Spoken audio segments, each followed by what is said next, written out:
பிரதமர் மோடி 2 நாள் இஸ்ரேல் பயணம் உறுதிப்படுத்திய நெதன்யாகு. டெல்லியில் ஏஐ உச்சி மாநாட்டை தொடங்கி வைத்தார் பிரதமர் மோடி. தலைநகர் டெல்லியில் உள்ள பாரத் மண்டபத்தில் இந்திய ஏஐ உச்சி மாநாடு இன்று தொடங்கி வரும் 20ஆம் தேதி வரை நடைபெற உள்ளது. இந்த உச்சி மாநாட்டை பிரதமர் மோடி இன்று தொடங்கி வைத்தார். ஏஐ தாக்கம் உச்சி மாநாட்டுடன் இந்திய ஏஐ தாக்கம் கண்காட்சி 2026 இதே மண்டபத்தில் இன்று தொடங்கியுள்ளது. இந்த கண்காட்சியையும் பிரதமர் மோடி இன்று தொடங்கி வைத்தார். பின்னர் ஏஐ மாநாட்டு அரங்கை பிரதமர் மோடி பார்வையிட்டார். ஏஐ துறையில் மத்திய அரசின் செயல்பாடுகளை விளக்கும் வகையில் இந்த கண்காட்சி ஏற்பாடு செய்யப்பட்டுள்ளது. இந்த கண்காட்சி மற்றும் உச்சி மாநாட்டிற்காக 70,000 சதுர மீட்டர் பரப்பளவில் 10 அரங்கங்கள் அமைக்கப்பட்டுள்ளன. இதில் சர்வதேச தொழில்நுட்ப நிறுவனங்கள், புத்தொழில் நிறுவனங்கள், கல்வி மற்றும் ஆராய்ச்சி நிறுவனங்கள், மத்திய அமைச்சகங்கள், மாநில அரசுகள், சர்வதேச பங்குதாரர்கள் ஆகியோரை ஒன்றிணைக்கும் நிகழ்வுக்கு சாதகமான சூழ்நிலை உருவாக்கப்பட்டுள்ளது. ஏஐ கண்காட்சியில் Russia, England, France, Japan, Australia உள்பட 10க்கும் மேற்பட்ட வெளிநாடுகளின் அரங்குகளும் இடம்பெற்றுள்ளன. ஏஐ கண்காட்சியில் நேரடி செயல் விளக்கங்களும் இடம்பெற்றுள்ளன. இந்த கண்காட்சியில் 600க்கும் மேற்பட்ட புத்தொழில் நிறுவனங்கள் பங்கேற்கும் என்று எதிர்பார்க்கப்படுகிறது.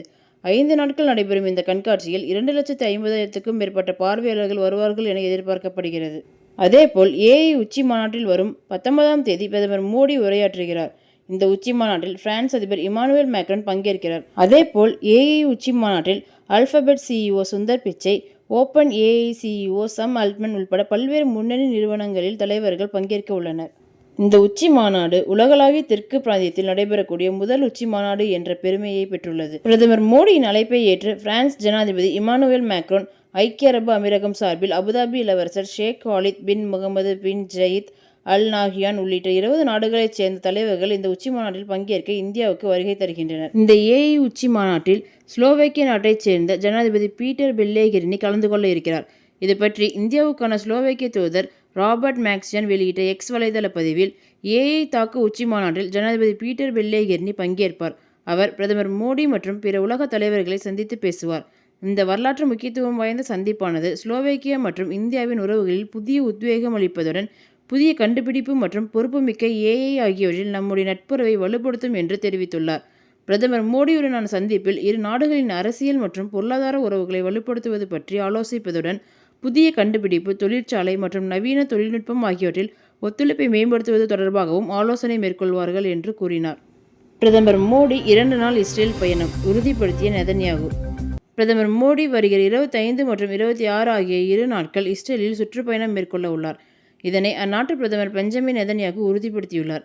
அமெரிக்க யூத பேரமைப்புகளின் தலைவர்களுக்கான மாநாடு நேற்று நடந்தது. அதில் கலந்து கொண்டு பேசிய நெதன்யாகு, இரு நாடுகளுக்கும் இடையே மிகப்பெரிய அளவில் நட்புறவு உள்ளது. அனைத்து வித ஒத்துழைப்பை பற்றியும் நாங்கள் ஆலோசித்திருக்கிறோம் என்று கூறினார்.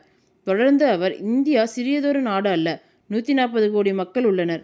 அது மிகப்பெரிய, சக்தி வாய்ந்த, அதிக பிரபலம் வாய்ந்த நாடு என்று அப்போது குறிப்பிட்டார். இந்த பயணத்தின் ஒரு பகுதியாக நெசட் என பெயர் கொண்ட இஸ்ரேல் நாடாளுமன்றத்தில் பிரதமர் மோடி உரையாற்றுவார் என எதிர்பார்க்கப்படுகிறது. இந்த 2 நாள் பயணத்தில் இருதரப்பு உறவுகள் மற்றும் மண்டல நலன்கள் பற்றி பேச உள்ளார். இது இஸ்ரேலுக்கான அவருடைய 2வது பயணமாகும். 2017ஆம் ஆண்டு ஜூலையில் இஸ்ரேலுக்கான அவருடைய முதல் பயணம் அமைந்திருந்தது. இஸ்ரேலுக்கு பயணித்த முதல் பிரதமர் என்ற பெருமையும் பிரதமர் மோடி பெற்றுள்ளார். கடந்த ஆண்டு இரு தரப்பிலும் மந்திரிகள் மட்டத்திலான பரஸ்பர பயணம் மேற்கொள்ளப்பட்டு அதன் உதவியுடன் இரு நாடுகளுக்கிடையே தடையற்ற வர்த்தக ஒப்பந்தம் ஏற்படுத்தப்பட்டது. இதேபோன்று பாதுகாப்பு, தொழில்நுட்பம் மற்றும் தொழிற்சாலை என பல்வேறு துறைகளில் ஒத்துழைப்பை தொடர்ந்து வலுப்படுத்தும் வகையில் இந்தியாவுடன் பாதுகாப்பு அமைச்சக அளவில் டெல் அவீவ் நகரில் கடந்த நவம்பரில் இஸ்ரேலின் கூட்டு பணிக்குழு பேச்சுவார்த்தை நடத்தியது. அதனுடன் இரு நாடுகளிடையே பாதுகாப்பு, தொழிற்சாலை மற்றும் தொழில்நுட்பம் தொடர்பான ஒத்துழைப்பை மேம்படுத்த அதே நவம்பரில் ஒப்பந்தம் ஒன்றும் ஏற்படுத்தப்பட்டது.